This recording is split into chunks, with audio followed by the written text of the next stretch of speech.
Good afternoon, everybody. It's been quite a few years since my last seminar at the department. Well, my work is still, like Joe introduced, still on drought and salt tolerance of ornamental plants and some regionally important agronomic crops, including bioenergy crops. And today, my topic would be impact of biocontainers on nursery production and landscape performance. Many of you probably seen these non-plastic containers at garden centers, especially these small containers.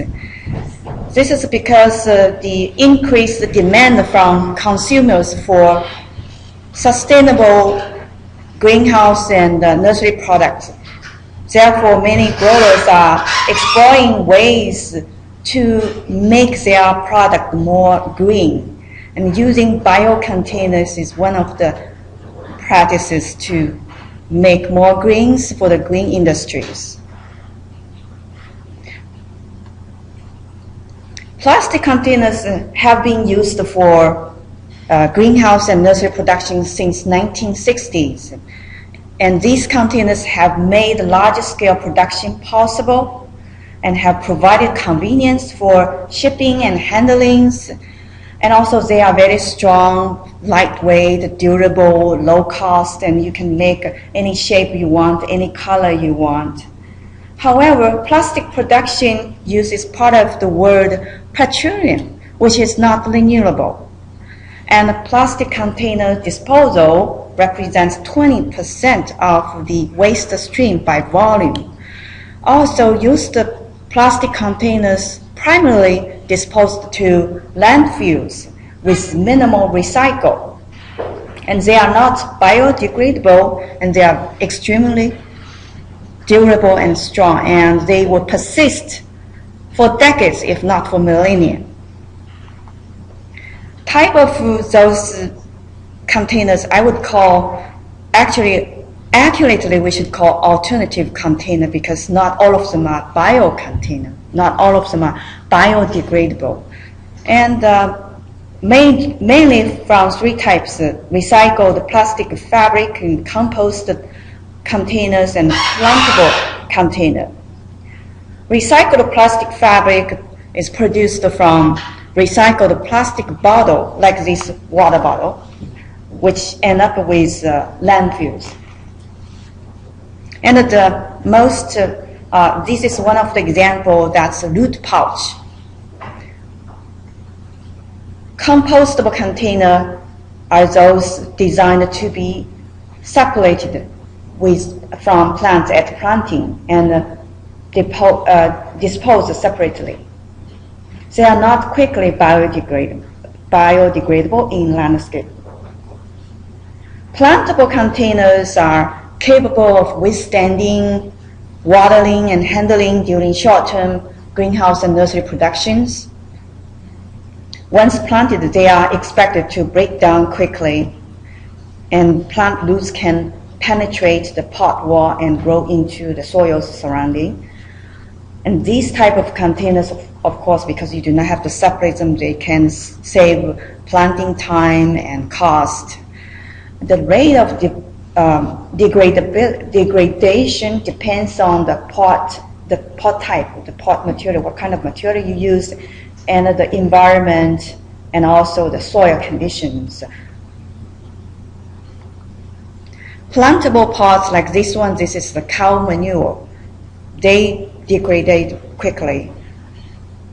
And I was pretty lucky. A few years ago, we got the specialty crop grant in 2010, and we started to do research from 2011. And those are the tasks that I am involved. The nursery production, above ground nursery production system, we wanted to determine the impact of biocontainer on water use and plant production, plant performance, and also the PNP, which is pot-in-pot nursery production system. We wanted to see if these biocontainers are strong enough to be in the ground for multiple seasons.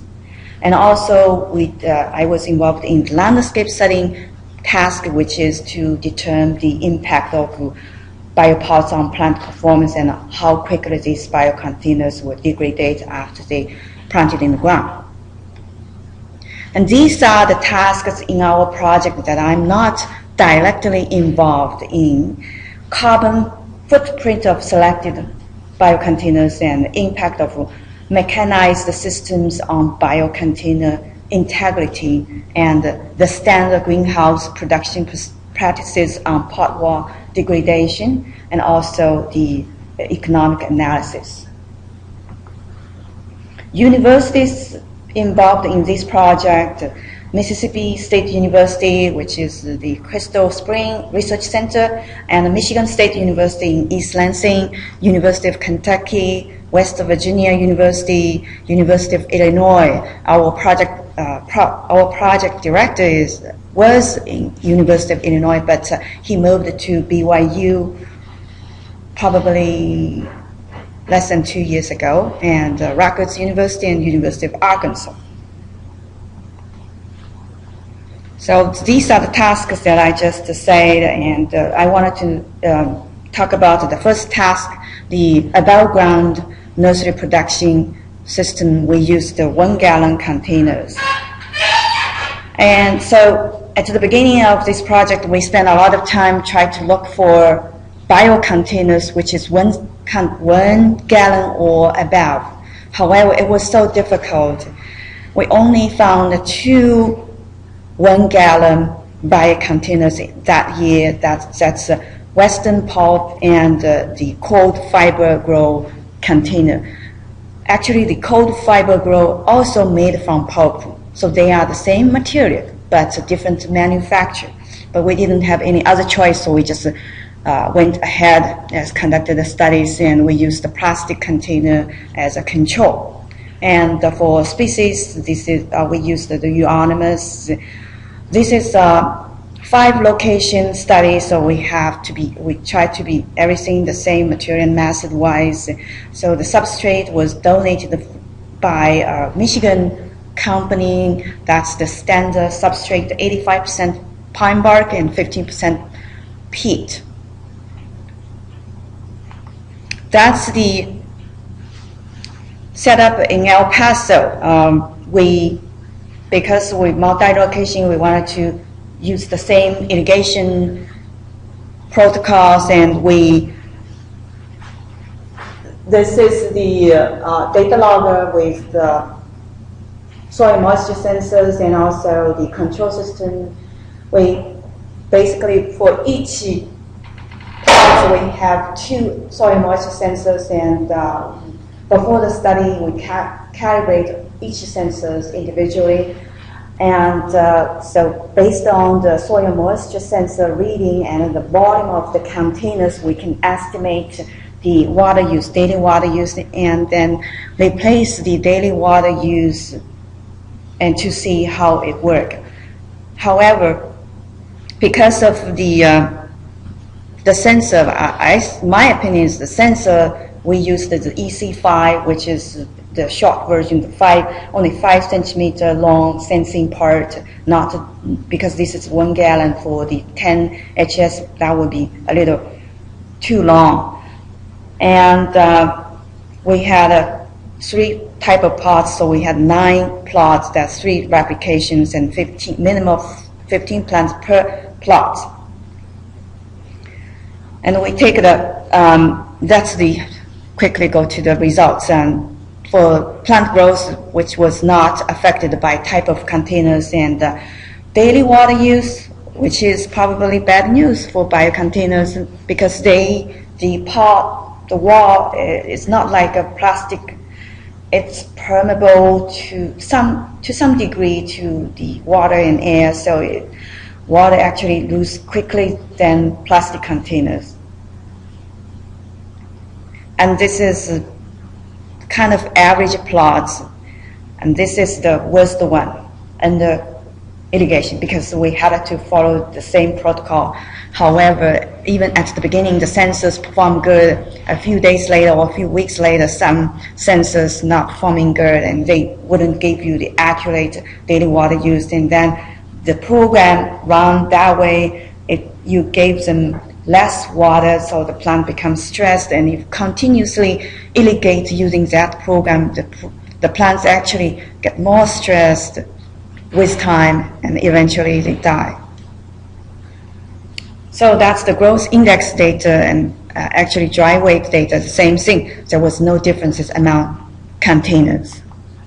And that's the daily water use. The Western pulp, that's the bio container, use more water compared to the plastics. It was the plants was, the biomass was small. If we had a species which grow fast, probably the differences would be greater. And that's the mortality. Although it shows plastic containers had a high mortality, that because of the under watering and the plant was stressed, not because of the container, and I will explain later about this. And that's at the end of the season, we harvested the plants and took some photo. You see there was some damage at the end of the season, the bio container. And that's the other type, that's the Western pulp. So in 2012, because all locations, the euonymus didn't perform well, we decided to use boxwood. And this is the same thing, we set up the same thing as 2011. In 2012, we added the thermocouple to take the root zone temperatures because we had high mortality and was probably related to underwater and also probably related to high root zone temperature, could be some reasons. And this is for 2012, this is the plastic container as a control, the same container we use, and we again use the Western pulp. And then we got the keratin part, which is donated by HRI. That's the feather, chicken feather, I guess. And that's the root pouch. Both the keratin pouch and root pouch, actually the size was less than 1 gallon. And again, there was this last year there was some differences in shoot and root growth among containers, but not very big, visually not significant, because these species grow too slow. And that's the growth index data. That's the average. We took growth index bi-weekly. That's the daily water use, and again, the Western pulp, the biocontainer use more water compared to the plastic container. And a keratin actually uses the least because it's a smaller part, and also the material is not very permeable to air, to water. This is the root zone temperature. Well, last year in El Paso, I didn't follow that program. I didn't use the program to control the irrigation. Instead, I used the regular irrigation control to irrigate the pots because I'm afraid in El Paso it's so hot, and if we, based on that program, only water once in the morning, once in the afternoon, we probably would have problems and the watering problem again. So we just went ahead, irrigate twice in the morning and at noon at 1 o'clock. And then at the end, we found that root zone temperature, this is the average, daily average, by the way, over the season. The trend is the same as in other locations. Plastic containers had higher root zone temperatures, and bio containers, like root pouch, of course, the most permeable containers had the lowest temperatures. In our location, the root zone temperature never exceeded the air temperature because they are all well watered twice a day. However, in other locations, if they didn't water in the middle of the day, then they had a higher root zone temperature, sometimes several degrees higher than the air temperature. So it's just the irrigation.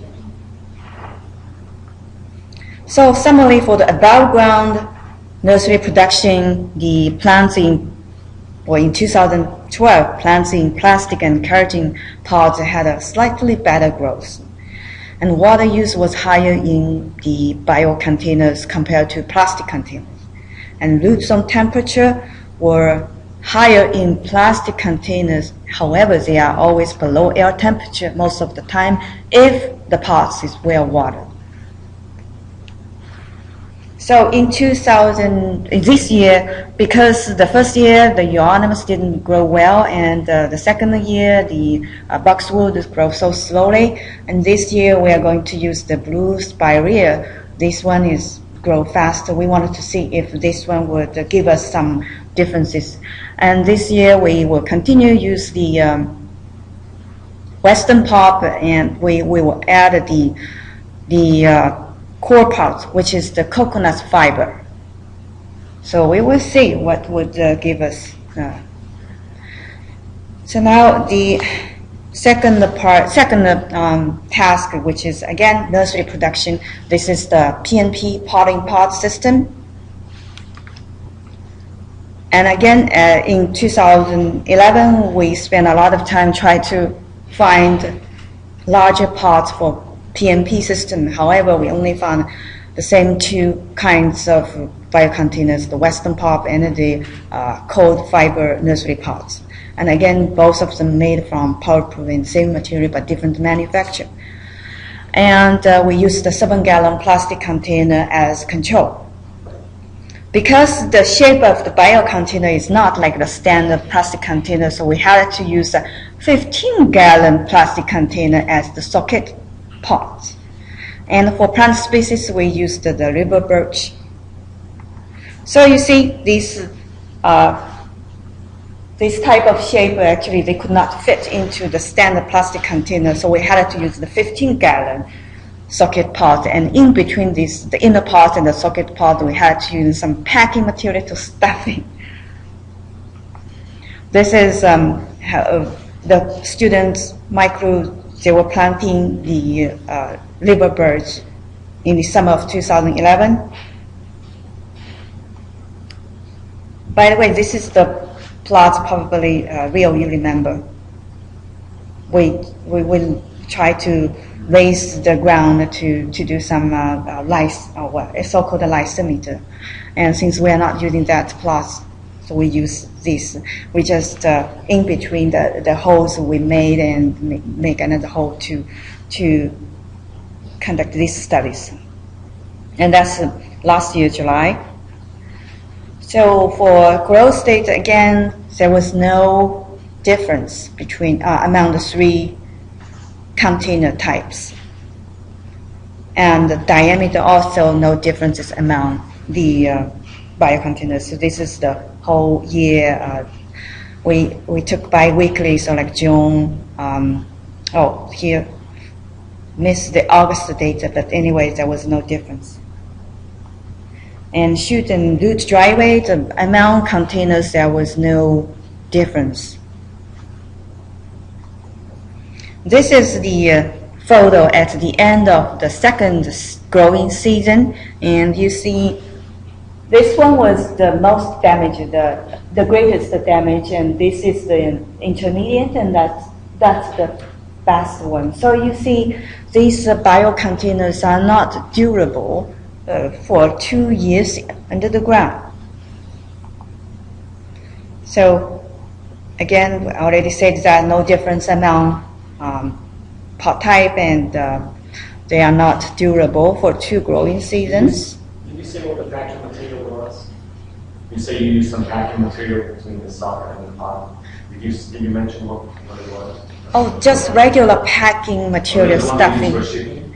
No, for shipping, because one is 15-gallon, the inner one's 7-gallon. Yeah, styrofoam, and some kind of the packing ones with some cushion. I do not know what it's called. Well, anyway, just the stuffing in between. Well, then I will introduce the last task, which is the landscape setting. in this study, this is the ones that we try to plant with the biocontainers directly to the ground. And we have 8 types, that's 4-inch pots and the G3 pots, soil wrap, and fertile pots, and the core pots, which is the coconut fiber, and the cow manure, that compost the cow manure that we call cow pots, and the net pot is the slotted pressed rice hulls, and the straw pots and plastic as a control. These are the pots, that's the plastic, that's the soil wrap, that's some, this one and this one are always confused anyway. This is the cow pot, this is the net pot, and that's the straw pot, that's the coconut fiber core pots. So, and we use the 3 species, the Impatiens, Cleome, and Lantana. So in late April, we received the rooted cuttings, and we transplanted them to different containers and grow them in the greenhouse for 3 weeks, and then we plant them into the field. And because, again, this is a multi-location studies, and we wanted to be same, and the criteria to be same is the growth period is the degree days, because different locations, the temperatures are different, and we try to grow the same degree days. This is the 4,000 something. This is based on the coolest location, that's Illinois. So there, the whole season, growing season, is this much degree days.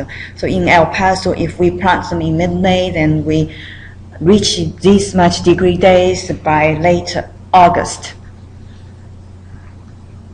So this is the photo taken 1 month after transplant. And that's 1.5 months.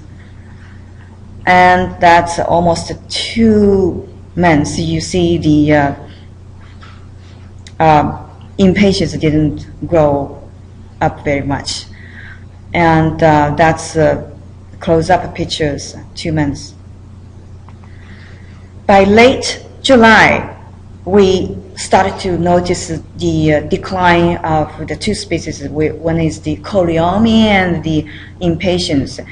Lantana was doing good.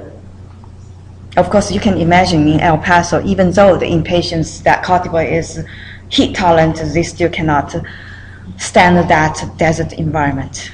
And I did not know why Cleome, at the beginning they grow pretty well, but in August or in late July, they start to decline, and they just die. They just finished their work, I guess. So the data we collected are bi-weekly growth index data. That's the height and the 2 perpendicular widths. And we took the visual quality data, and of course, at the end of the growing season, we took measure the shoot dry weight, and also we harvested the pots. We dig the pots, clean them up, and quantify the pot degradation by weighing pot degradation. We have the new pots dry weight, and then at the end of the growing season, we dig up the debris or whatever left in the ground, and then clean up and take the dry weight, and that's the formula to calculate how much degradation it is. And this is how we did. That's for each treatment, so we just bag them and clean them, and then put them in the oven. And before weighing again, we clean the dirt again. We try to make sure we are not including any dirt. And that's the pot degradation data. You see the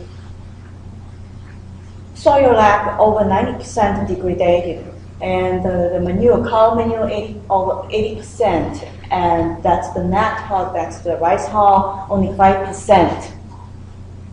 Others around 40 to 60. And that's the shoot dry weight for Lantana. There was no statistic differences among type of containers. And that's the Impatiens, although they're already dead, but we could pick up the dead plants and weigh them and see if there was any differences. And there was no differences. And again, for the Cleome, there was no differences among type of containers. Visual quality, we took visual quality bi-weekly, and 5 is excellent and 0 is dead. So in between whatever you think.